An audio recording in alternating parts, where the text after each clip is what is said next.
ऐ गुनहगारों, ऐ अल्लाह को नाराज करने वालों, ऐ गुनाहों की दलदल में मुब्तला अल्लाह के बंदों, आओ कुरान की आयत तुम्हें दावत दे रही है।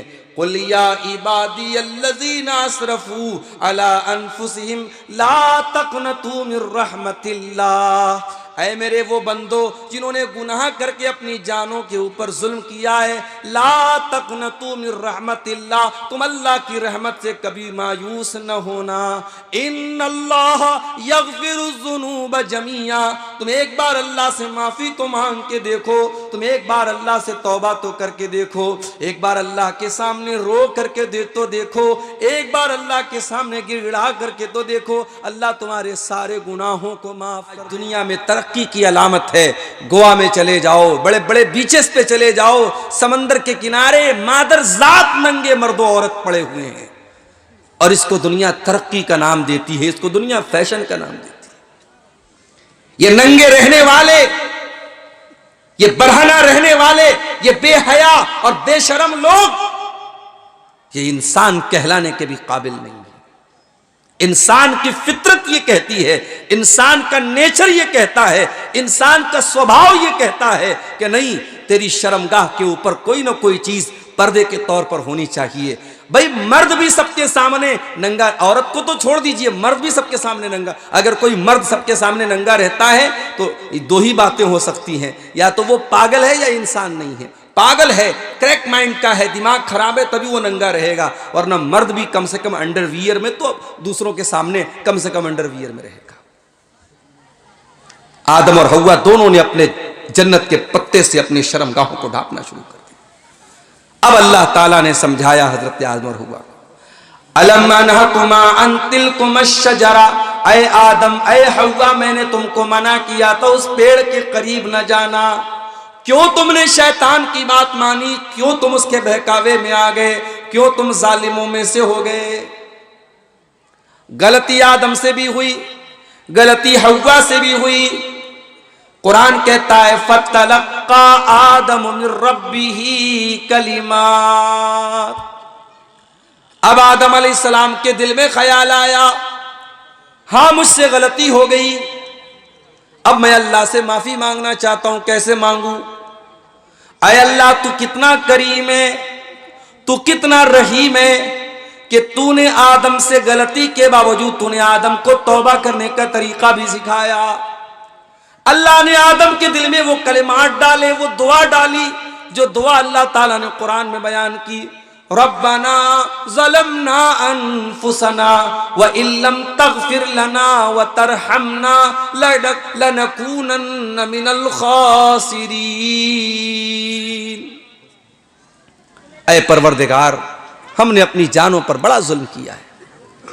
ऐ परवरदिगार, हमने अपनी जानों पर बड़ा जुल्म किया है, बड़ा अत्याचार किया, और अगर तूने नहीं माफ किया, अगर तूने रहम न किया, लनकूनन्न मिनल खासिरीन, तो हम खसारा नुकसान उठाने वालों में से हो जाएंगे।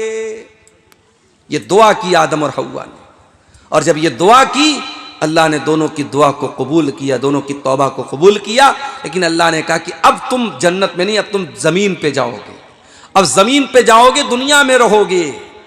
अब ये आदम और हव्वा दुनिया में कहां आए, इसके बारे में कोई ऑथेंटिक रिवायत तो नहीं मिलती, लेकिन तारीख की किताबों में यह लिखा है कि हजरते आदम अलैहिस्सलाम जो थे वो इंडिया या श्रीलंका के किसी इलाके में उतरे थे, और हजरते हव्वा जो थी वो जद्दा में उतरी थी। इसलिए जद्दा, अरबी में जद्दा बोलते दादी को, तो चूंकि वहां पे हजरत हव्वा उतरी थी, इसलिए उस जगह का नाम जद्दा, सऊदी अरब के अंदर जो बहुत बड़ा शहर है, मशहूर इलाका है जद्दा, वहां पे ये तारीख की एक रिवायत है। हम ये नहीं कह सकते कि ये ऑथेंटिक है, मोतबर है, बस तारीख की किताबों में ये लिखा है, इसके मोतबर होने की कोई गारंटी नहीं है। दोनों को अल्लाह ताला ने जमीन पे उतारा।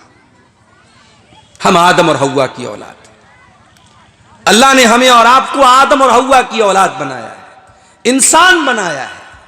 हमारी फितरत में गलती करना है, हमसे गलतियां होंगी, हमसे खताएं होंगी। खता का हो जाना उतनी बड़ी बात नहीं है, बड़ी बात यह है कि हम खता के बाद, गलती के बाद हम तौबा करें, हम अल्लाह से माफी मांगे।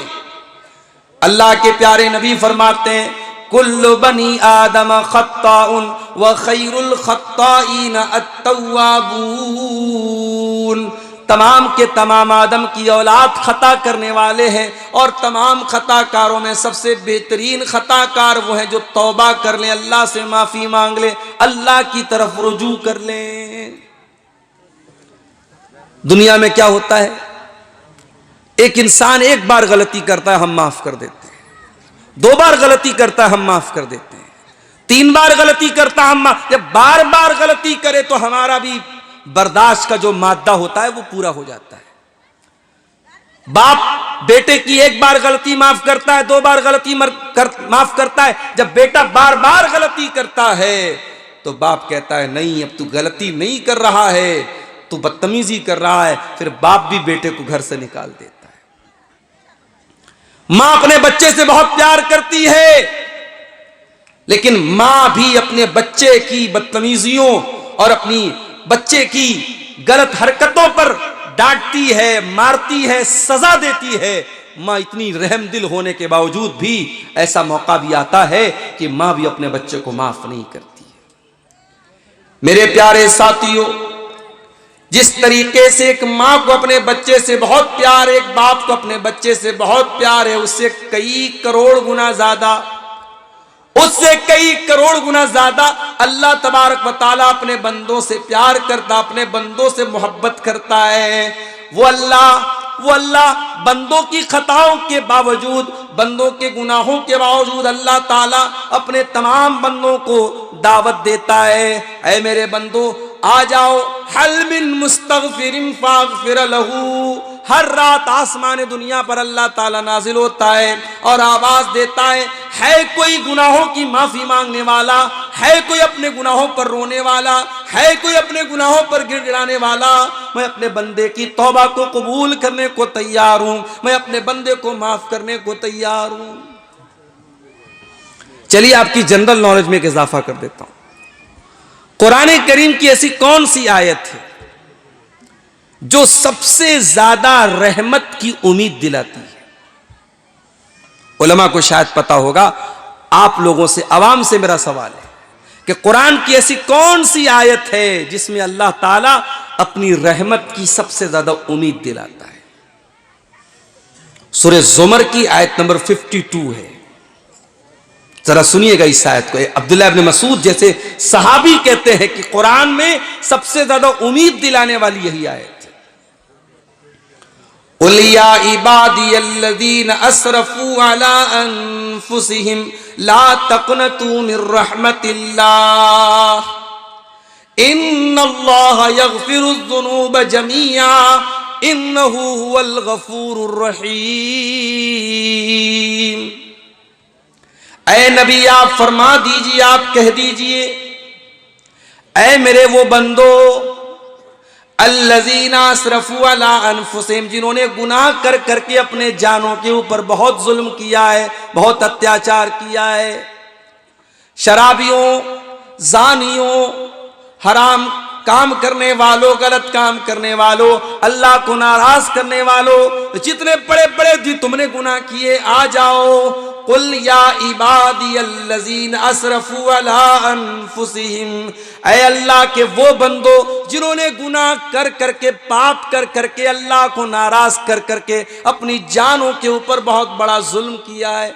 अच्छा, एक बात पर आपने गौर किया, गुनाह करने वाला अपने ऊपर जुल्म करता है।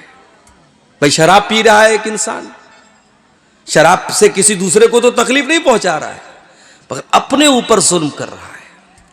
ज़िना करने वाला अपने ऊपर जुल्म कर रहा है, झूठ बोलने वाला अपने ऊपर जुल्म कर रहा है, गीबत करने वाला अपने ऊपर जुल्म कर रहा है।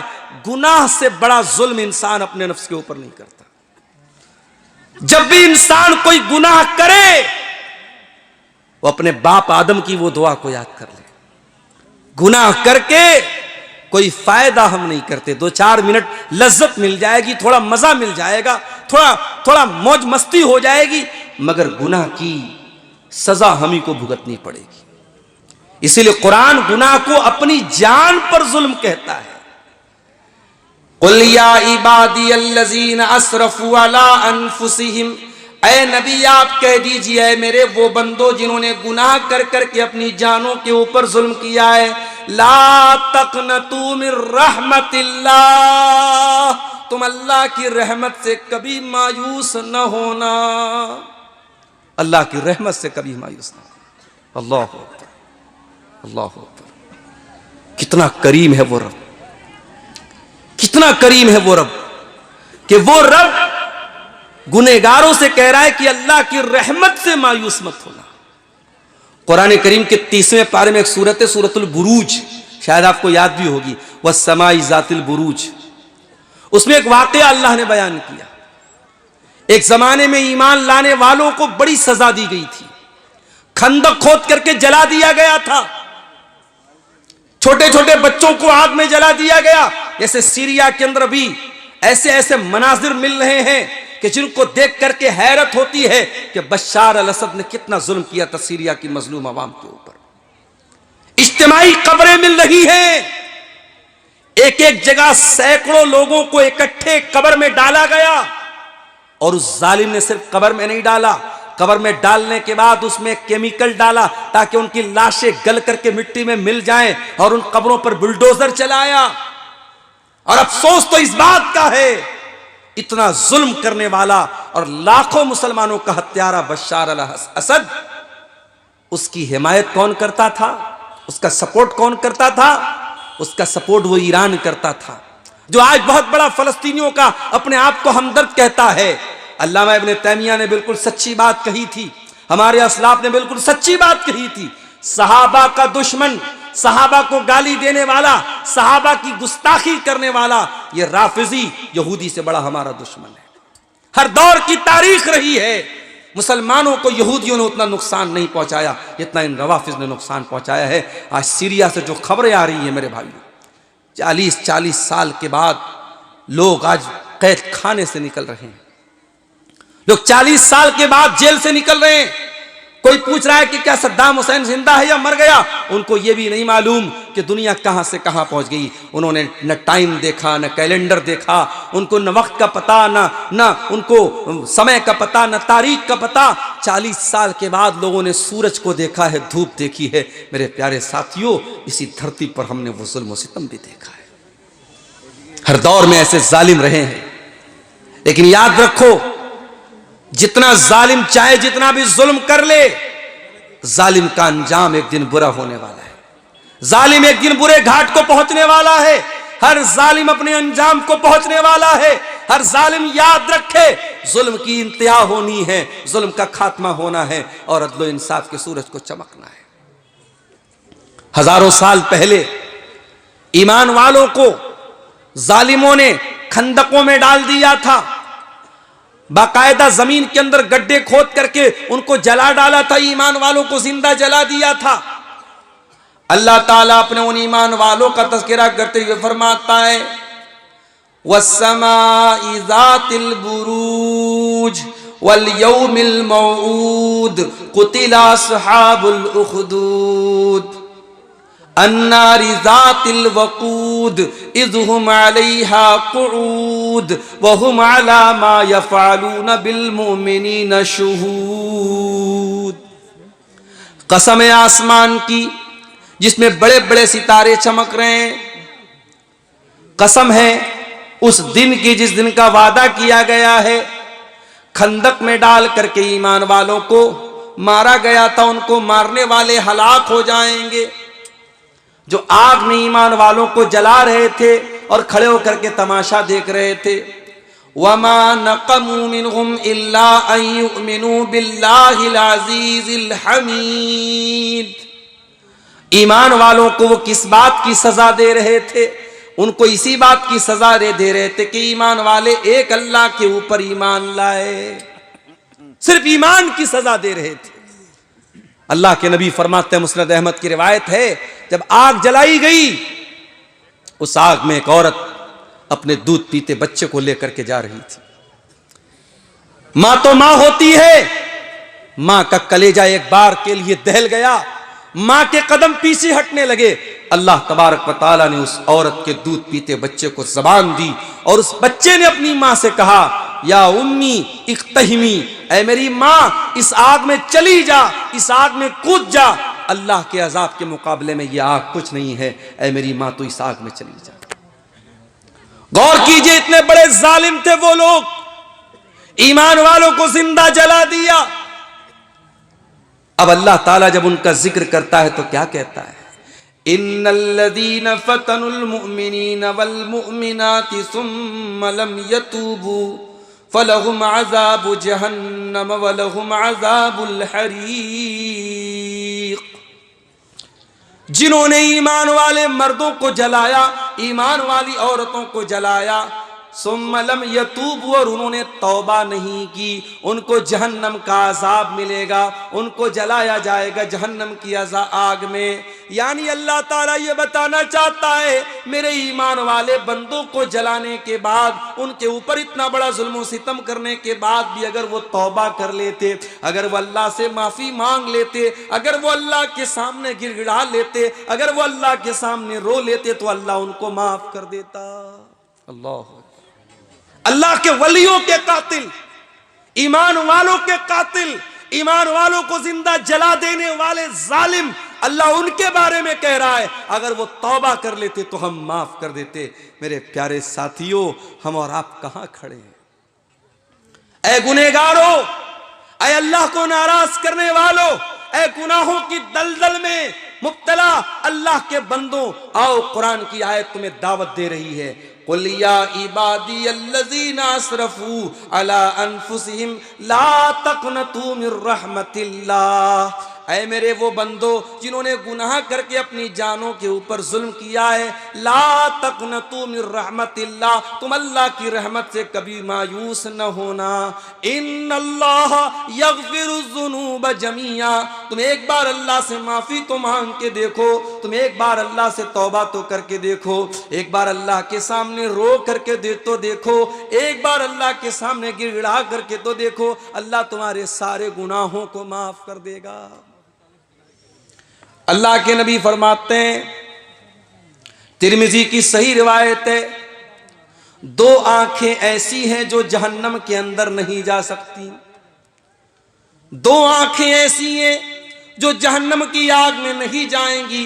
ऐनुन बातत तारुसु फी सबीलिल्लाह, एक वो आंख है जो अल्लाह की राह में चौकीदारी कर रही है, अल्लाह की राह में पहरेदारी कर रही है। दुश्मन की फौज आने वाली है और बॉर्डर पर खड़ी होकर के वो पहरेदारी कर रही है, उस आंख की अल्लाह ताला हिफाजत करेगा, उस आंख को जहन्नम की आग में नहीं डाला जाएगा। व ऐनुन बकत मिन खशियतिल्लाह, और एक वो आंख भी अल्लाह के अजाब में कभी मुब्तला न होगी, जिस आंख से अल्लाह के खौफ से आंसू बहता हो, जो आंख अल्लाह के खौफ से रोया करती हो, जिस आंख से तौबा के आंसू निकलते हो, जिस आंख से नदामत के आंसू निकलते हो। मगर आज हमारी आंखें भी खुश्क हो गई। ये आंखें खुश्क है मौला, इन्हें रोना नहीं आता। ये आंखें खुश्क है मौला, इन्हें रोना नहीं आता, क्योंकि आंखों का ताल्लुक दिल से है। जब दिल कठोर हो जाएंगे तो आंखों से आंसू भी नहीं निकलेंगे। मेरे भाई, तौबा करो मेरे भाई। और कौन सी तौबा? कुरान का 28वां पारा उठाओ। तौबा तो हम भी करते हैं। रात में तकरीर सुनी नमाज के ऊपर, दिल में ख्याल आया, यार मौलाना साहब ने नमाज के ऊपर तकरीर की है, आज तक मैं नमाज नहीं पढ़ता था, पढ़ना चाहिए, गलत करता था मैं। रात में तौबा कर लिया, सुबह फजर में फिर गोल हो गया, फजर की नमाज फिर नहीं पढ़ी।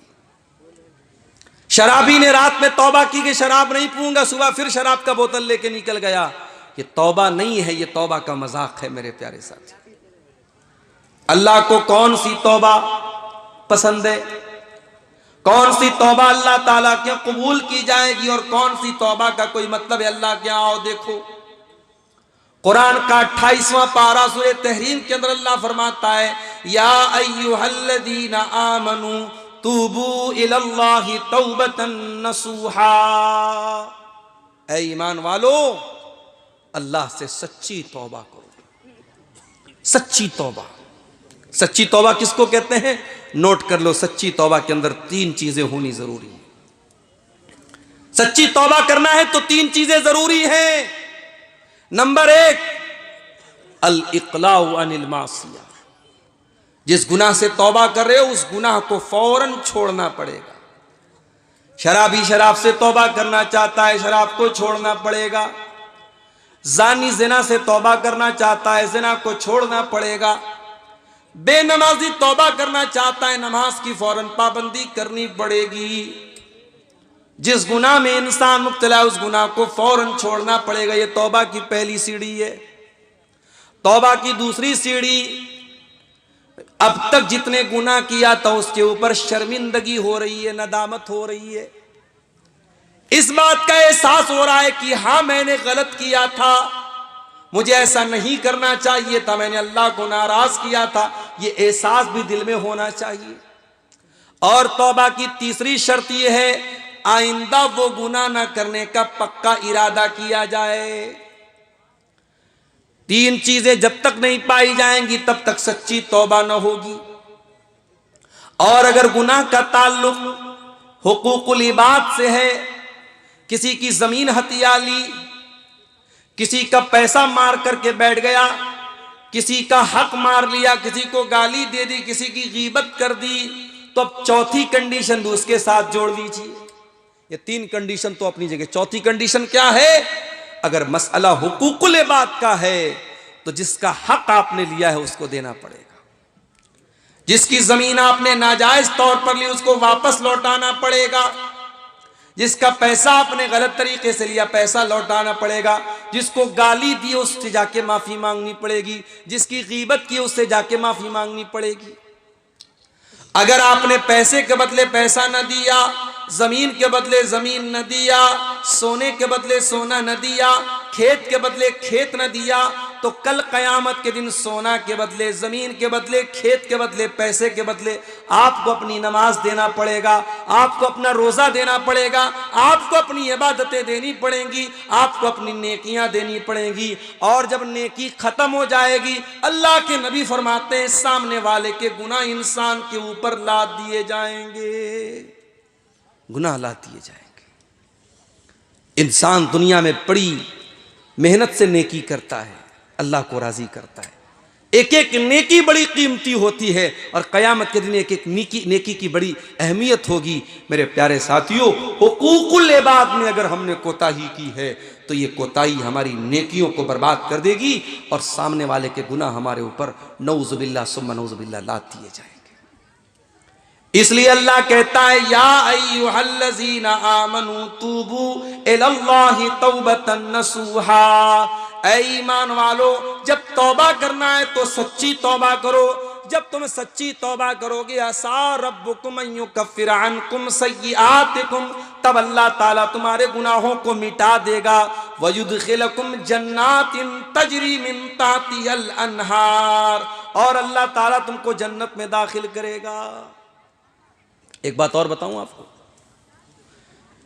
एक होती है हदीस कुदसी, नाम सुना है हदीस कुदसी का? हदीस कुदसी किसको बोलते हैं?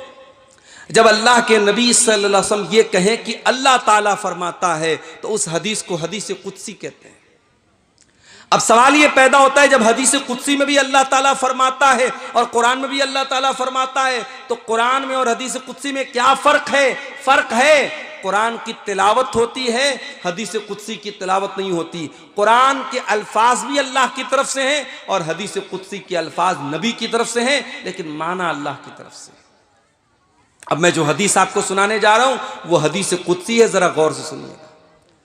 तिरमिजी की सही रिवायत है, अल्लाह के प्यारे नबी फरमाते, अल्लाह ताला फरमाता है, ऐ आदम की औलाद, ऐ आदम के बेटे, जब तक तू मुझसे उम्मीद लगाए रहेगा, जब तक तू मुझसे माफी मांगता रहेगा, मैं तुझे माफ करता रहूंगा। वला उबाली, मैं किसी की कोई परवाह नहीं करूंगा। अल्लाह को किसी को जवाब नहीं देना है, अल्लाह को किसी को हिसाब नहीं देना है, अल्लाह को किसी का डर नहीं है। अल्लाह से तुम जब जब माफी मांगोगे, जब जब तौबा करोगे, अल्लाह तुम्हें माफ करने को तैयार है। यब्ना आदम लौ बलगत ज़ुनूबुका अनान अस्समाइ सुम्मा इस्तग़फ़रतनी ग़फ़रतु लक वला उबाली, ऐ आदम के बेटे, अगर तू इतने गुनाह कर दे, तेरे गुनाहों से आसमान के किनारे भर जाएं, इतना तू गुनाह कर दे, तेरे गुनाहों से आसमान के किनारे भर जाएं। अल्लाह ताला कहता है मेरे बंदे, इतने गुनाह करने के बाद भी तू आकर के मुझसे माफी मांगेगा, मुझसे इस्तिगफार करेगा, मुझसे तौबा करेगा, तो मेरे बंदे मैं तुझको माफ करने को तैयार हूं। ऐ मेरे बंदे, अगर तू जमीन भर के गुनाह करके आएगा और मेरे साथ तू शिर्क नहीं कर रहा होगा, तू तौहीद को लेकर के आएगा, तू सच्ची तौहीद को लेकर के आएगा और फिर तू मुझसे माफी मांगेगा, ऐ मेरे बंदे मैं जमीन भर के मगफरत तुझको देने को तैयार हूं। यह है अल्लाह की रहमत। अल्लाह के अजाब पर आपने बहुत तकरीरें सुनी हैं, अल्लाह के गजब पर बहुत तकरीरें सुनी हैं। आज आइए जरा अल्लाह की रहमत का भी आपको जरा नक्शा खींच के दिखाता हूं। अल्लाह कितनी रहमत वाला है, अल्लाह कितने करम वाला है मेरे प्यारे साथी। अल्लाह के नबी फरमाते हैं, बनी इसराइल में एक आदमी था जो 99 लोगों का कातिल था। 99 लोगों का उसने मर्डर किया था, खून किया था। 99 लोगों का कत्ल करने के बाद उस इंसान के दिल में तौबा का ख्याल आया। उसने पूछा कि इस दौर का सबसे बड़ा आलिम कौन है। लोगों ने आलिम का पता न बता करके राहिब का पता बता दिया। आलिम का काम आलिम ही करेगा, अगर आलिम का काम किसी गैर आलिम से लोगे तो गलत रास्ते पर चले जाओगे। आज यही तो हो रहा है। इंटरनेट पर आप देख लीजिए, आज औरतें भी तकरीर कर रही हैं और मसले मसाइल बयान कर रही हैं।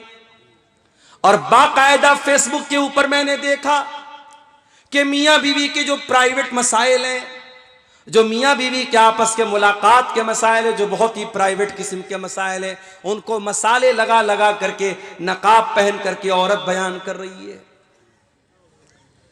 सिर्फ इसलिए ताकि उसको व्यू ज्यादा से ज्यादा मिल जाए, उसके चैनल को सब्सक्राइबर मिल जाए, उसको फेसबुक पर कमाई का एक अड्डा मिल जाए। आज कितनी औरतों ने और कितने जाहिल किस्म के लोगों ने, जो आलिम भी नहीं है, इस तरीके के मसाइल, जो सुहागरात का मसला है, मियाँ बीवी के मुलाकात का मसला है, औरतों के पीरियड का मसला है, उसको मसाले लगा लगा के बयान कर रहे हैं। मेरे प्यारे साथियों, इसीलिए मैं कभी कभी कहता हूं, ये इंटरनेट बहुत काम की भी चीज और बहुत बड़ा फितना भी है। कल तक ये यूट्यूब नहीं था, ये इंटरनेट नहीं था। बनारस से अब्दुल गफ्फार साहब आपके बीच में आते थे, तभी आप उनको सुन पाते थे। आज तो कितने इलाके ऐसे जहां मैं नहीं पहुंच पाता हूं, लेकिन यूट्यूब के जरिए वहां पर पहले से मैं पहुंच चुका हूं। कई इलाकों में मैं जाता हूं, बूढ़े लोग मेरे पास आते हैं, मुझको गले लगा के कहते हैं, मौलाना आज तक आपको यूट्यूब पर सुना करते थे, आज पहली बार आंखों से आपको देख रहे हैं। कितने लोगों ने बताया कि उनकी माएं रात में तकरीरों को सुन करके सोती हैं, तकरीर सुने बगैर उनको नींद नहीं आती है। ये इस मोबाइल की आप खूबी कह सकते हैं, इस मोबाइल की आप एक बहुत बड़ी इसकी सिफत कह सकते हैं। लेकिन आज इस इंटरनेट ने, इस मोबाइल ने, आज इसका बहुत गलत इस्तेमाल भी हो रहा है मेरे भाइयों। जो बेहयाई वाला इस्तेमाल हो रहा है उसको जाने दीजिए, दीन के नाम पर भी इस मोबाइल का बहुत गलत इस्तेमाल हो रहा है। आज कितने चैनल ऐसे हैं जिस पर फजूल किस्म के, वाहियात किस्म के इस्लामिक वीडियोस बनाए जा रहे हैं, मिर्च मसाला लगा करके, कहीं की ईंट और कहीं का रोड़ा जोड़ करके, थंबनेल लगा करके वीडियो बनाए जा रहे हैं। उस तकरीर के अंदर जो बात बयान नहीं हुई है, उस बात को थंबनेल के अंदर पेश किया जा रहा है, सिर्फ इसलिए ताकि चैनल को ज्यादा से ज्यादा देखने वाले मिल जाएं, ताकि वीडियो को ज्यादा से ज्यादा देखने वाले मिल जाएं। आलिम का काम आलिम से लेना है, गैर आलिम से लोगे तबाही और हलाकत आएगी। मैं कहता हूं बहुत बड़े बड़े लोग हैं, मैं नाम नहीं लूंगा, इस दौर के बहुत बड़े बड़े स्कॉलर हैं, मगर उनका मैदान क्या है?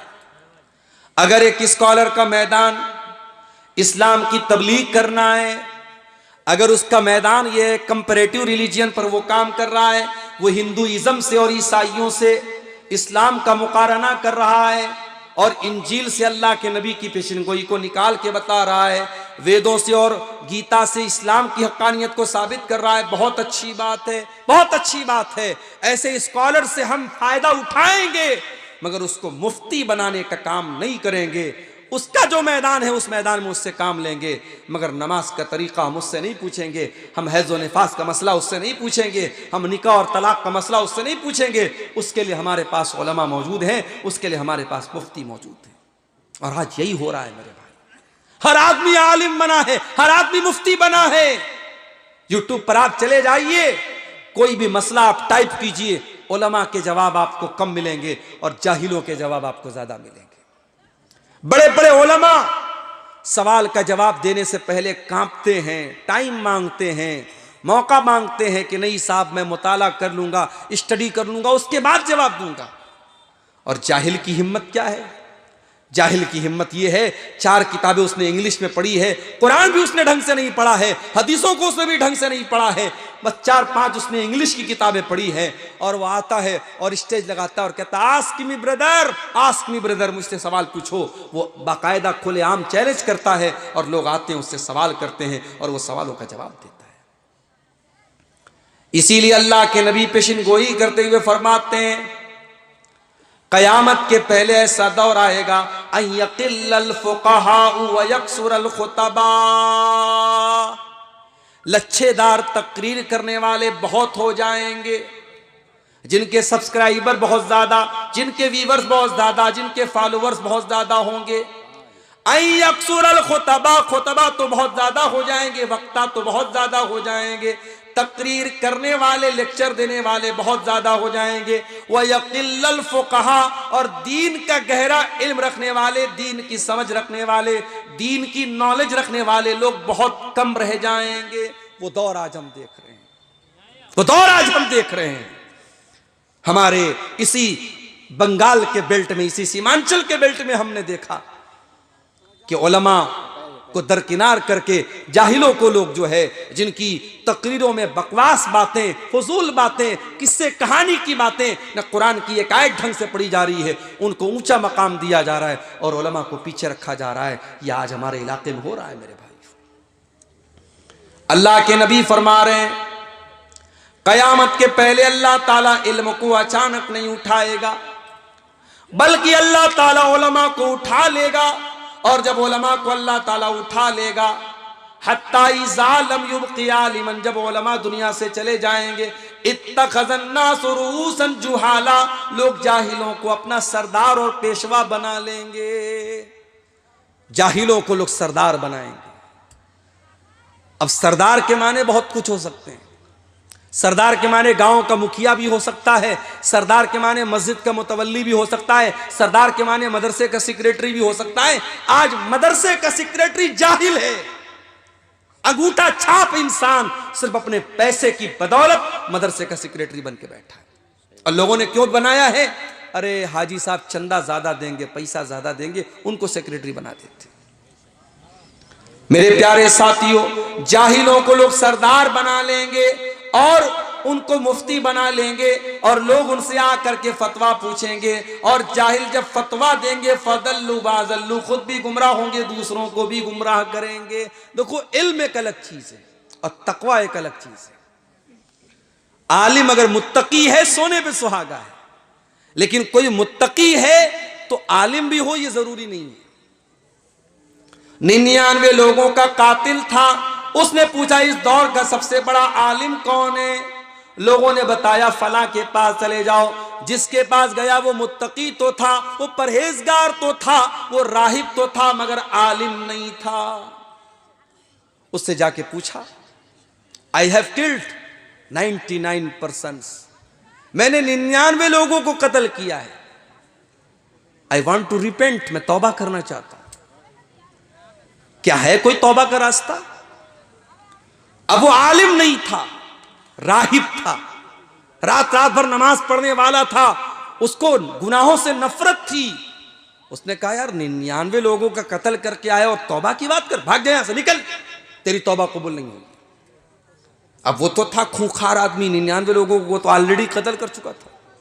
उसे गुस्सा आया तो तलवार निकाली, उसको भी खत्म कर दिया। 100 लोगों का कातिल बन गया उस। अब तक 99 का कातिल था, अब 100 का कातिल हो गया। उस सेंचुरी उसने पूरी कर ली, 100 लोगों का कातिल हो गया। फिर उसके दिल में तौबा का ख्याल आया।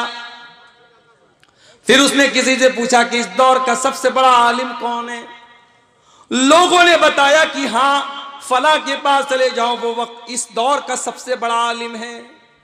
अब वो जिसके पास पहुंचा वो आलिम था। अब जब आलिम के पास पहुंचा तो आलिम ने सही जवाब दिया। उसने कहा आलिम साहब मैं तौबा करना चाहता हूं, 100 लोगों का कातिल हूं, क्या मेरी तौबा कबूल होगी? क्या है कोई रास्ता मेरी तौबा कबूल होने का? उस आलिम ने बड़ा प्यारा जवाब दिया। उसने कहा मैं यहूल बैनक व बैन तौबती का, अगर तू तौबा करना चाहता है तो तेरे और तेरी तौबा के बीच में मैं रुकावट नहीं बन सकता, कोई रुकावट नहीं बन सकता। तू तौबा कर सकता है, लेकिन हां तुझे तौबा करने के लिए वो बस्ती छोड़नी पड़ेगी, वो इलाका छोड़ना पड़ेगा। इलाके का बड़ा असर पड़ता है। बेईमानों के इलाकों में रहोगे बेईमान हो जाओगे, सूदखोरों के इलाकों में रहोगे सूदखोर हो जाओगे, शिर्क करने वालों के साथ उठोगे बैठोगे तुम्हारे अंदर शिर्क की मोहब्बत पैदा हो जाएगी। माहौल का बहुत बड़ा असर पड़ता है मेरे प्यारे साथियों। इसीलिए जब कहीं मकान खरीदो तो पहले ये देख लो कि मकान तो अच्छा है, घर तो अच्छा है, पड़ोस कैसा है पहले पड़ोस देख लिया करो मेरे प्यारे साथियों। हजरत आसिया का नाम सुना है? फिरौन की बीवी हजरत आसिया, उन्होंने अल्लाह से दुआ की थी। इतने बड़े जालिम बादशाह की बीवी थी। बादशाह ने अपने महल से निकाल करके हजरत आसिया को जंजीरों में जकड़ के रखा था, उन पर जुल्म और सितम करता था, मारता था, पीटता था। हजरत आसिया अल्लाह से दुआ करती हैं, बड़ी प्यारी दुआ करती हैं। क्या कहती हैं? रब्बिब्नि ली इंदक बैतन फिल जन्नह वनज्जिनी मिन फिरऔन वअमलिही वनज्जिनी मिनल कौमिज़ ज़ालिमीन। आए अल्लाह तू मुझे जन्नत में अपने पास एक घर अता फरमा, अपने पास एक घर अता फरमा। हजरत आसिया अगर इतना कह देती है अल्लाह जन्नत में घर अता फरमा तब भी काफी था, मगर उन्होंने कहा कि अय अल्लाह तू अपने पास एक घर अता फरमा, यानी अय अल्लाह मुझे जन्नत में भी तेरा कुर्ब चाहिए, मुझे जन्नत में भी तेरे पास एक घर चाहिए। इसलिए उलमा कहते हैं कि हजरत आसिया ने घर से पहले पड़ोस मांगा था। पड़ोस अच्छा होना चाहिए मेरे प्यारे साथियों। अगर पड़ोस खराब रहेगा, माहौल खराब रहेगा, आपके बच्चे भी खराब हो जाएंगे, आपकी आने वाली नस्लें भी खराब हो जाएंगी। तो उस आलिम ने कहा कि तुम तौबा करना चाहते हो, जाओ अपनी बस्ती को छोड़ दो और फला बस्ती में चले जाओ, वहां नेक लोग रहते हैं, वहां अल्लाह के नेक बंदे रहते, वहां जाओ और वहां जाके तौबा करो, तुम्हारी तौबा कबूल हो जाएगी। अल्लाह के नबी फरमाते हैं, सही मुस्लिम की रिवायत है, वो 100 लोगों का कातिल तौबा करने के इरादे से घर से निकला, आधे रास्ते में पहुंचा, उसका इंतकाल हो गया, उसकी रूह निकल गई। अब अजाब का फरिश्ता भी आ गया, रहमत का फरिश्ता भी आ गया। रहमत का फरिश्ता कहने लगा ये तौबा करने के मकसद से निकला था, इसको मैं लेकर के जाऊंगा। अजाब का फरिश्ता कहने लगा ये 100 लोगों का कातिल था, इसको मैं लेकर के जाऊंगा। अजाब वाला कह रहा है मैं लेके जाऊंगा, रहमत वाला कह रहा है मैं लेके जाऊंगा। अल्लाह के नबी फरमाते अल्लाह ताला ने तीसरे फरिश्ते को भेजा और तीसरा फरिश्ता इंसान की शक्ल में आया और उसने आकर के फैसला दिया कि एक काम करो, रास्ते को नाप लो, तुम लोग फरिश्ते हो, तुम्हारे लिए कोई मुश्किल काम नहीं है, रास्ते को नाप लो। अगर ये नेक लोगों की बस्ती से करीब है तो रहमत का फरिश्ता लेके जाएगा, अगर बुरे लोगों की बस्ती से करीब है तो अजाब का फरिश्ता लेके जाएगा। चुनांचा दोनों फरिश्तों ने रास्ते को नापा। जब रास्ते को नापा गया तो वो 100 लोगों का कातिल चूंकि सच्ची तौबा के इरादे से निकला था, वो नेक लोगों की बस्ती से ज्यादा करीब निकला। एक बित्ता, एक बालिश तो वो ज्यादा करीब निकला नेक लोगों की बस्ती से। चुनांचे रहमत का फरिश्ता उसको लेकर के गया। 100 लोगों का कातिल अल्लाह की रहमत का हकदार बन गया। मेरे प्यारे साथियों, अल्लाह की रहमत से कभी मायूस न होना, सच्ची तौबा करो, अल्लाह जरूर आपकी तौबा को कबूल करेगा। अरे अगर तुम सच्ची तौबा कर लोगे, कुरान कहता है सच्ची तौबा करने का इनाम क्या मिलेगा। कुरान का 19वां पारा उठाओ, अल्लाह ताला फरमाता है वल्लज़ीना ला यशहदून ज़ूर वल्लज़ीना ला यदऊन मअल्लाहि इलाहन आखर वला यक़्तुलून अन्नफ्स अल्लती हर्रमल्लाहु इल्ला बिलहक़्क़ि वला यज़नून। अल्लाह ने 3 बड़े बड़े गुनाहों का नाम लिया। मेरे नेक बंदे अल्लाह के साथ शिर्क नहीं करते, मेरे नेक बंदे किसी बेगुनाह को कत्ल नहीं करते, मेरे नेक बंदे जिना नहीं करते। ये 3 बड़े बड़े जुर्म हैं। इस्लाम की नजर में 3 महापाप क्या है? शिर्क करना, कत्ल करना और जिना करना। ये 3 महापाप हैं। इसीलिए अल्लाह के नबी से पूछा गया अय्यु ज़म्बि आज़म इंदल्लाह, अय अल्लाह के नबी सबसे बड़ा गुनाह अल्लाह ताला के नजदीक क्या है? आपने फरमाया अन तजअल लिल्लाहि निद्दन व हुवा खलक़क। सबसे बड़ा गुनाह ये है कि तुम अल्लाह के बराबर किसी को ठहरा दो, अल्लाह का दर्जा किसी और को दे दो, अल्लाह के सिवा किसी और को मुश्किल कुशा मान लो, अल्लाह के सिवा किसी और को बिगड़ी बनाने वाला मान लो, अल्लाह के सिवा किसी और को औलाद देने वाला बना लो, अल्लाह के सिवा किसी और को बीमारी से शिफा देने वाला बना लो, अल्लाह के बराबर किसी को ठहरा दो। ये सबसे बड़ा गुनाह है। शिर्क सबसे बड़ा गुनाह है। पूछा गया है अल्लाह के नबी उसके बाद सबसे बड़ा गुनाह क्या है? आपने फरमाया अन तक़्तुल वलदक खश्यता अन यतमा मअक। शिर्क के बाद सबसे बड़ा गुनाह यह कि तुम अपनी औलाद को कत्ल कर दो इस डर से कि वो तुम्हारे साथ खाएगी। औलाद को कत्ल कर दो, यह सबसे बड़ा गुनाह है। 1400 साल पहले लड़की पैदा होती थी, लोग लड़की पैदा होने के बाद, बेटी पैदा होने के बाद उसको मार डालते थे। आज हमारी सरकार का नारा है बेटी बचाओ बेटी पढ़ाओ। यह अलग बात है, न बेटी को पढ़ाया जा रहा है न बेटी को बचाया जा रहा है। बेटी अगर पढ़ना चाहे तो पढ़ना भी मुश्किल है, और बेटियों की जिंदगी को इतना मुश्किल बना दिया गया कि आज 4 साल की बच्ची को भी माँ बाप अकेले घर पे छोड़ के जाने को तैयार नहीं है। 4-4 साल की मासूम बच्चियों के साथ भी आज रेप किया जा रहा है। सरकार तो नारा लगा रही है बेटी बचाओ बेटी पढ़ाओ, लेकिन रेप करने वाले जालिमों को आज कोई सजा देने वाला नहीं है।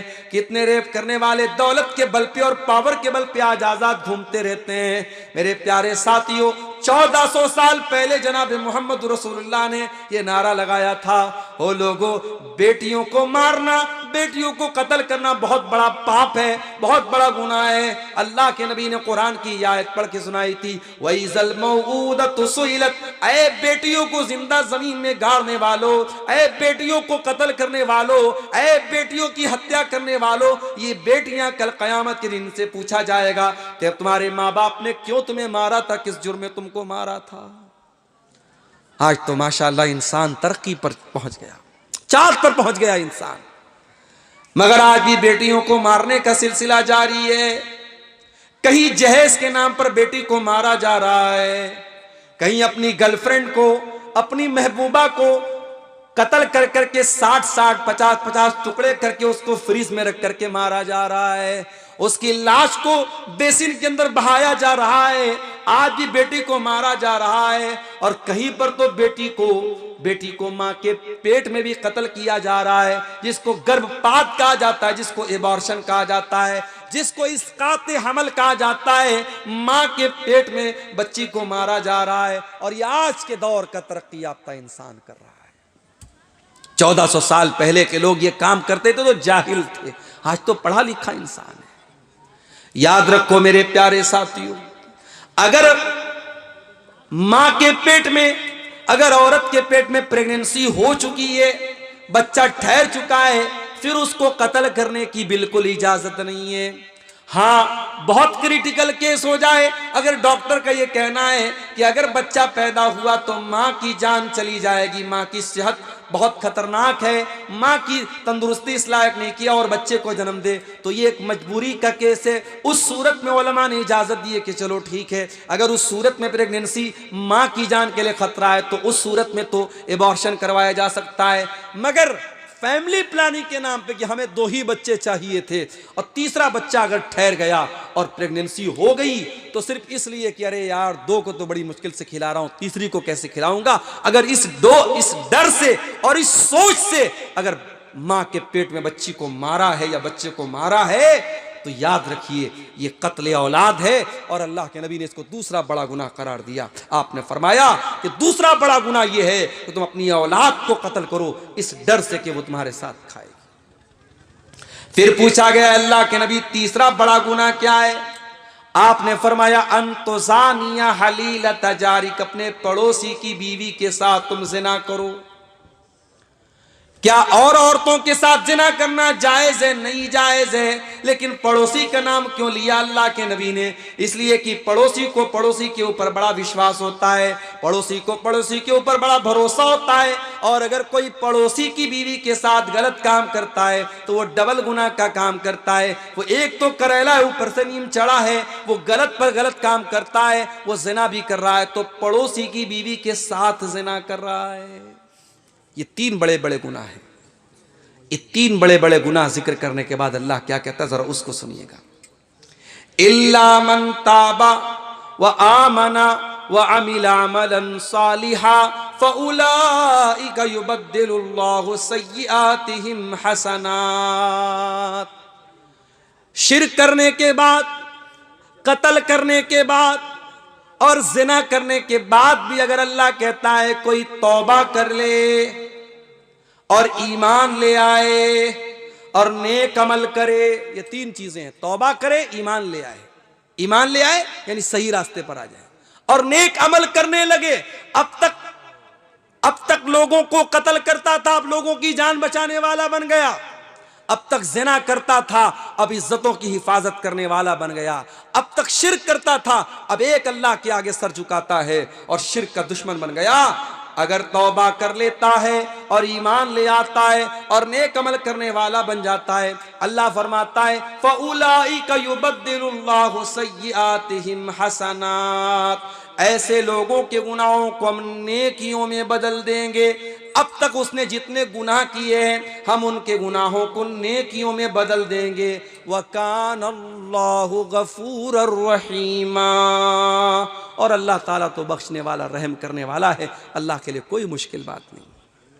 क्या मतलब ये हुआ कि सच्ची तौबा अगर कोई कर ले तो अब तक उसके अकाउंट में जितने गुनाह थे अल्लाह उसके सारे गुनाहों को नेकियों में ट्रांसफर कर देगा। उसने जितने गुनाह किए थे अब वो गुनाह अल्लाह ताला के नेकी माने जाएंगे अगर उसने सच्ची तौबा की है और तौबा करने के बाद अपनी तौबा के ऊपर कायम है। ये तौबा का इनाम है मेरे प्यारे साथियों, मेरे प्यारे भाइयों। अल्लाह तो लुटा रहा है, अल्लाह तो रहमतों को लुटा रहा है, हम लूटने को तैयार नहीं है। अल्लाह तो तौबा की दावत दे रहा है और हम तौबा करने को तैयार नहीं है। हम तो दुनिया की मौज मस्ती में लगे हुए हैं। याद रखो मेरे भाइयों, कल के ऊपर न टालो, आज तौबा करो, अभी तौबा करो। कल न कर, कल का कोई भरोसा नहीं, कल न आया कभी और न आएगा कल, कल तो कल एक पल का भरोसा नहीं। तौबा को कभी कल पे मत टालो मेरे भाई। ये कल पे टालना ये भी शैतान की बहुत बड़ी चाल है। क्या हम और आप इस बात की गारंटी दे सकते हैं कि कल तक हम जिंदा रहेंगे? अरे कल छोड़ दो, हम 1 घंटे के बाद जिंदा रहेंगे, हम इस बात की गारंटी नहीं दे सकते। आज फजर की नमाज पढ़ने अपने इलाके में मैं गया, नमाज पढ़ के मस्जिद के बाहर निकला, देखा लोगों की भीड़ लगी हुई है। मैंने पूछा क्या बात है? हमारे पड़ोस के एक साहब, उनका इंतकाल हो गया था, बीमार कई महीने से चल रहे थे, रात को 4 बजे उनका इंतकाल हो गया। गौर करो मेरे प्यारे साथियों, इंसान इस बात की गारंटी नहीं ले सकता कि रात में वो सोया है तो सुबह जिंदा ही उठेगा। आज इंसान के पास दौलत है, ताकत है, हज कर सकता है, उम्रा कर सकता है। उससे बोलो जाओ भाई हज कर लो, उम्रा कर लो, कहता नहीं मौलाना साहब जब उम्र हो जाएगी तब करेंगे। मैंने अपनी आंखों से देखा, सफा मरवा के दरमियान चक्कर लगा रहा था। मेरी 1.5 साल की बच्ची मेरी गोद में थी, उसको लेकर के मैं सफा से भी और मरवा के बीच में चक्कर लगा रहा था। कई बूढ़े लोगों को मैंने देखा, बेचारे वो सफा से मरवा के दरमियान चल नहीं पा रहे हैं। एक चक्कर लगाने के बाद वो किनारे बैठ करके सुस्ताने लगते हैं, हाँफने लगते हैं। तवाफ के दौरान मैंने देखा लोग तवाफ नहीं कर पा रहे हैं, लोग पैसा दे दे करके व्हील चेयर के ऊपर कुर्सी पर बैठ करके तवाफ कर रहे हैं। मेरे प्यारे भाइयों, क्यों उस दिन का इंतजार करते हो जब दूसरों के मोहताज होकर के तुम अल्लाह के घर का तवाफ करोगे? आज अल्लाह ने आपको नवाजा है, आज आपके पास दौलत है, आज आपके पास जवानी है, जाओ, अल्लाह ताला ने अगर आपको तौफीक दी है, जाओ जा करके हज कर लो, उम्रा कर लो। और अल्लाह के नबी तो यहां तक फरमाते हैं कि अगर कोई लगातार हज और उम्रा करता है, अल्लाह ने नवाजा है, हर साल आप उम्रा कीजिए। अगर हर साल कोई उम्रा करता है, बार बार करता है, अल्लाह के नबी ने फरमाया कि इससे इंसान के गुनाह मिटते हैं और इंसान का फक्र फाका मिटता है। कमा यनफिल कीरु खुब्सल हदीद, जिस तरीके से भट्टी के अंदर जब लोहे को डाला जाता है और लोहे के ऊपर का मैल और कुचैल साफ हो जाता है, वैसे जब इंसान हज करने जाता है, उम्रा करने जाता है, उसके गुनाह मिट जाते हैं। हमारे यहाँ क्या बोलते हैं? 900 चूहे खा करके बिल्ली चली हज को। ये मुहावरा बनाए कि नहीं बनाए? लोगों ने क्यों मुहावरा बनाया? लोगों ने यह सोच करके मुहावरा बनाया कि अगर 900 चूहे खा करके बिल्ली हज करने जाएगी, उसका हज कबूल नहीं होगा। मगर मेरे अल्लाह का कानून कुछ और है। मेरे प्यारे साथियों, 900 नहीं, 9000 चूहे खा करके अगर बिल्ली हज करने सच्चे दिल से जाती है और सच्चे दिल से अल्लाह से तौबा करती है, अल्लाह माफ करने को तैयार है। मेरे अजीजों, तौबा करो इससे पहले कि हमारा वो वक्त आ जाए जब हमारी तौबा अल्लाह कबूल नहीं करेगा। एक वक्त वो भी आता है जब तौबा कबूल नहीं होती है। अल्लाह के नबी फरमाते हैं, इन्नल्लाह यक़बलु तौबतल अब्दि मा लम युग़रग़िर। अल्लाह ताला बंदे की तौबा तब तक कबूल करता है जब तक गरगरा ना आ जाए। गरगरा मतलब आखिरी टाइम, वो टाइम जब इंसान की जबान बंद हो जाए, जब इंसान के मुंह में कोई चीज डालो तो अंदर नहीं जा रही है, जहां कनी का आलम है, नजा का आलम है, आखिरी आलम है, उस वक्त के आने से पहले तौबा कर लो। और कयामत का दिन जब सूरज पश्चिम से निकलेगा, उस दिन के आने के पहले तौबा कर लो। उसके बाद मेरे प्यारे साथियों, हमें और आपको तौबा की तौफीक छीन ली जाएगी और फिर हमारी तौबा कबूल नहीं होगी। तो तौबा करने में देर मत करो मेरे प्यारे साथियों। अब सवाल ये पैदा होता है, लोग ये भी सवाल करते हैं, मौलाना साहब हम तौबा करना चाहते हैं, हम क्या करें? तरीका क्या है तौबा करने का? आइए मैं आपको तरीका बताता हूं।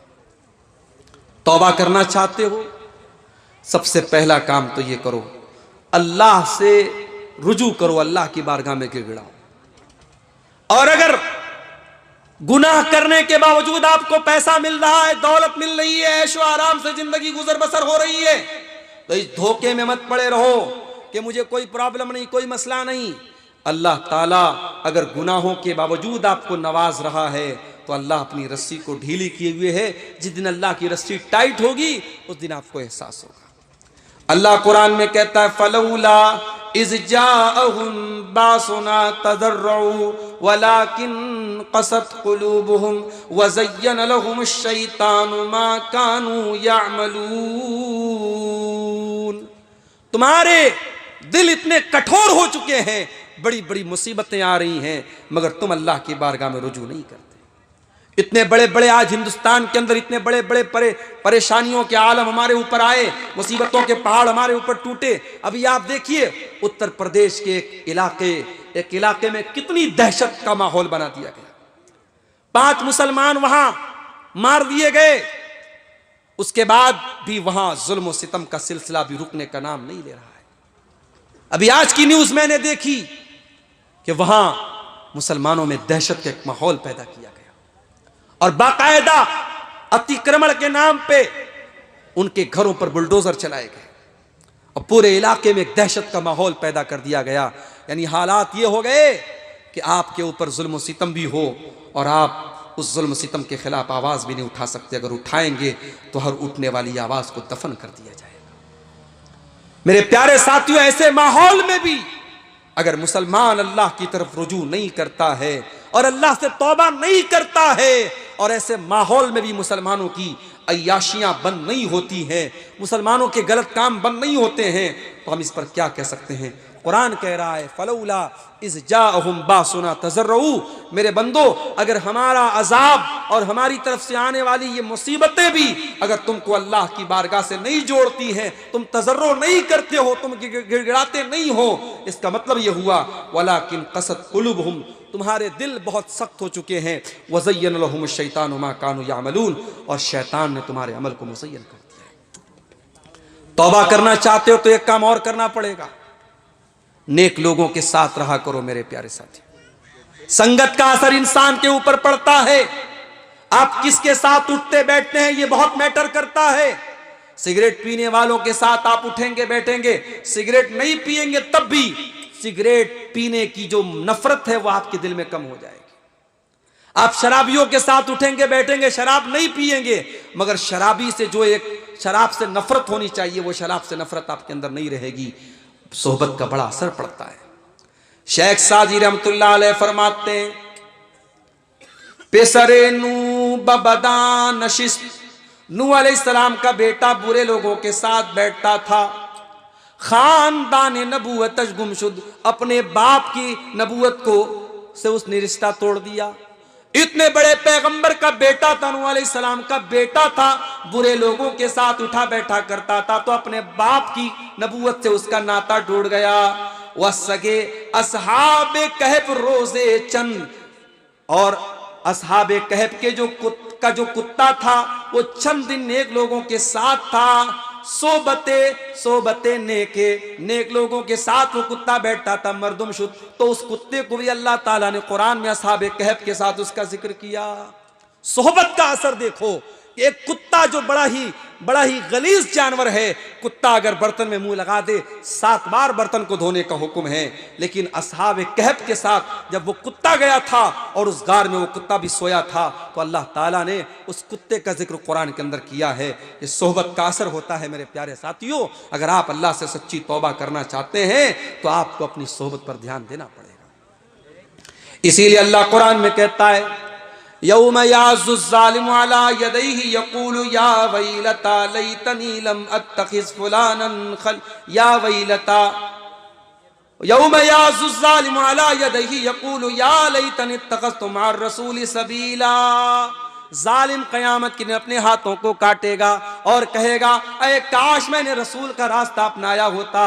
या वैलता लैतनी लम अत्तखिज़ फुलानन खलीला, ऐ काश मैंने फलां को अपना साथी न बनाया होता, फलां को अपना दोस्त न बनाया होता। लक़द अज़ल्लनी अनि ज़िक्री बाद इज़ जानी, उसने अल्लाह के जिक्र से मुझको दूर कर दिया, उसने अल्लाह के जिक्र से मुझको बहका दिया। व कान शैतानु लिल इंसानी खजूला, और शैतान तो इंसान को हमेशा जलील करता है। सोहबत अच्छी अपनाओ मेरे प्यारे साथियों, अच्छे साथियों से, अच्छे दोस्तों से दोस्ती रखो, अच्छे लोगों के साथ उठा बैठा करो। इसी तरीके से अगर आप तौबा करना चाहते हैं, काम और करना पड़ेगा, कुरान से अपना ताल्लुक जोड़ना पड़ेगा। क्यों? क्योंकि कुरान दिल के ऊपर जो मैल और कुचैल होते हैं उनको दूर करता है। इन्नल कुराना, कुरान करीम यहदी लिल्लती ही अक़वम, बिल्कुल सीधा रास्ता बताता है। वनुनज़्ज़िलु मिनल कुरान मा हुवा शिफ़ाउन व रहमतुल लिल मोमिनीन, और ये कुरान शिफा है आपके दिल की बीमारियों के लिए, आपकी रूह की बीमारियों के लिए। इसलिए मेरे प्यारे साथियों, अगर आप दिल की बीमारियों से बचना चाहते हैं, रूह की बीमारियों से बचना चाहते हैं, तो कुरान करीम से अपना गहरा ताल्लुक हमें और आपको जोड़ना पड़ेगा। इसी तरीके से अगर आप तौबा करना चाहते हैं, पहले नमाज की पाबंदी शुरू कीजिए। जब तक 5 टाइम की नमाज की पाबंदी आप नहीं करते, आपकी तौबा का कोई मतलब अल्लाह ताला क्या नहीं है। इसीलिए अल्लाह कुरान में कहता है अक़ीमिस्सलाह, नमाज कायम करो। इन्नस्सलात तन्हा अनिल फ़ाशाई वल मुनकर, बेशक ये नमाज बेहयाई से रोकती है, बुराई से रोकती है। नमाज आप पढ़ेंगे तब आप बुराई से रोक सकते हैं, बगैर नमाज की पाबंदी के। बाज़ लोग कहते हैं साहब हम तो हराम नहीं खाते, हम ये नहीं करते, लेकिन नमाज नहीं पढ़ते। अगर आप हराम नहीं खाते बहुत अच्छी बात है, आप गीबत नहीं करते बहुत अच्छी बात है, आप अपनी ज़बान की हिफाजत करते बहुत अच्छी बात है, और अगर नमाज पढ़ने वाला हराम खा रहा है, नमाज पढ़ने वाला गीबत कर रहा है, नमाज पढ़ने वाला गलत कर रहा है, तो इसकी दोषी नमाज नहीं है, वो नमाज अगर उसकी नमाज वाकई में सही नमाज होती तो वह इन गुनाहों से अपने आप को बचाता। मेरे प्यारे साथियों, अपने आप को अगर अल्लाह से करीब करना है तो हमें नमाज की पाबंदी करनी पड़ेगी। और नमाज में सिर्फ फराइज नहीं, आज हमारे यहाँ अहले हदीसों में खास तौर से ये बुराई, ये बीमारी पाई जाती है, हमारे यहाँ नवाफिल का एहतमाम बहुत कम होता है। हमारे यहाँ ऐशा की नमाज में आए 4 रकात फर्ज पढ़ दिया, 2 रकात सुन्नत पढ़ दिया, 1 रकात वितर पढ़ लिया, बस। हम कोई नफिल नमाज नहीं पढ़ते हैं, हम नवाफिल से बहुत दूर होते चले जा रहे हैं। और जब आम नवाफिल से हम दूर हैं तो तहज्जुद की नमाज तो बहुत गिने चुने लोग पढ़ते हैं। मेरे प्यारे साथियों, कुरान करीम में अल्लाह कहता है अक़िमिस्सलाता लिदुलूकिश्शम्सि इला ग़सक़िल लैली व क़ुरआनल फ़ज्रि इन्न क़ुरआनल फ़ज्रि कान मशहूदा। ऐ मेरे नबी, रात में भी नमाज पढ़िए, दिन में भी नमाज पढ़िए, और फजर के टाइम कुरान पढ़िए। फजर के टाइम जब कुरान पढ़ा जाता है तो फरिश्ते हाजिर रहते हैं। व मिनल लैली फतहज्जद बिही नाफिलतल लक। और ऐ मेरे हबीब, आप रात में तहज्जुद की नमाज भी पढ़िए, तहज्जुद की नमाज पढ़िए। ये वो टाइम होता है, बड़ा सुहाना टाइम होता है, बड़ा बरकत वाला टाइम होता है। ये वो टाइम होता है जब अल्लाह ताला आसमान दुनिया पर नाजिल होता है और अपने बंदों की दुआओं को कबूल करता है। मेरे पास ऐसे भी फ़ोन आते हैं, मौलाना साहब 10 साल हो गए शादी को, औलाद नहीं हो रही है। मौलाना साहब बहुत नौकरी की तलाश में हूँ, नौकरी नहीं मिल रही है। मौलाना साहब बहुत दिन से बिजनेस कर रहा हूँ, बिजनेस में कामयाबी नहीं मिल पा रही है। मैं एक सॉल्यूशन बताता हूँ, एक रास्ता बताता हूँ। ठीक है, आप औलाद नहीं हो रही, आप डॉक्टर के पास जाइए, इलाज करवाइए। हो सकता है आपके अंदर या बीवी के अंदर कोई मेडिकल इशू हो सकता है। आप जॉब कर रहे हैं, आप अच्छी जॉब तलाश कीजिए, अल्लाह आपको बेहतरीन नौकरी देगा। आपका बिजनेस नहीं चल रहा है, आप कोई दूसरा बिजनेस शुरू कीजिए, अल्लाह बरकत देगा। मगर मैं एक और रास्ता भी बताता हूँ। अगर औलाद नहीं मिल रही है, अगर बीवी को बच्चा नहीं हो रहा है, अगर नौकरी नहीं मिल रही है, अगर कारोबार नहीं सक्सेस हो रहा है, आप सारे काम कीजिए, साथ में एक काम और कीजिए। 5 टाइम की नमाज पाबंदी से पढ़िए और रात में कोशिश कीजिए तहज्जुद की नमाज पढ़िए। तहज्जुद की नमाज पढ़िए मेरे प्यारे साथियों। ये वो नमाज है जो आपको बहुत कुछ ऐसा देगी जो अनएक्सपेक्टेड है, जो आपने उम्मीद भी नहीं की होगी, जो आपकी उम्मीदों से भी ऊपर होगा। मेरे प्यारे साथियों, अगर आप तौबा करना चाहते हैं, अपनी रातों को अल्लाह की बारगाह में रोने वाला बना दीजिए। अल्लाह कुरान में कहता है, कल जुमा का दिन है, फजर की नमाज में आप पहली रकात पे सुनेंगे ये आयत, इमाम साहब अगर पढ़ेंगे सूरह सजदा तो ये आयत आपके सामने आएगी। ततजाफा जुनूबुहुम अनिल मज़ाजिअ यदऊन रब्बहुम खौफन व तमआ व मिम्मा रज़क़नाहुम युनफिकून। मेरे नेक बंदे रात में बिस्तर छोड़ के अल्लाह के सामने रोते हैं, गिड़गिड़ाते हैं, तौबा करते हैं, नमाज पढ़ते हैं, तहज्जुद पढ़ते हैं। मेरे प्यारे साथियों, वो है बेहतरीन टाइम। और वो टाइम अगर आप अल्लाह को राज़ी कर लेंगे तो अल्लाह कहता है फ़ला तअलमु नफ्सुम मा उख़फ़िय लहुम मिन क़ुर्रति आयुन। कोई नहीं जानता कि मैंने उसके दिल को खुश करने के लिए कौन कौन सी नेमतों को तैयार करके रखा है। मेरे अजीज़ों, ये तौबा करने के चंद रास्ते हैं और तौबा के रास्ते पर बढ़ने वाले चंद कदम हैं जो मैंने आपके सामने बयान किए हैं। आइए हम अल्लाह से दुआ करें, रब्बुल आलमीन हम सबको अपने गुनाहों से सच्ची तौबा करने की तौफीक अता फरमाए। और हम जो भी टूटी फूटी नेकी हम करते हैं, अल्लाह उनकी हिफाजत की हम सबको तौफीक अता फरमाए। अल्लाह ताला हमें ईमान पर ज़िंदा रखे और ईमान पर हमारा खात्मा फरमाए।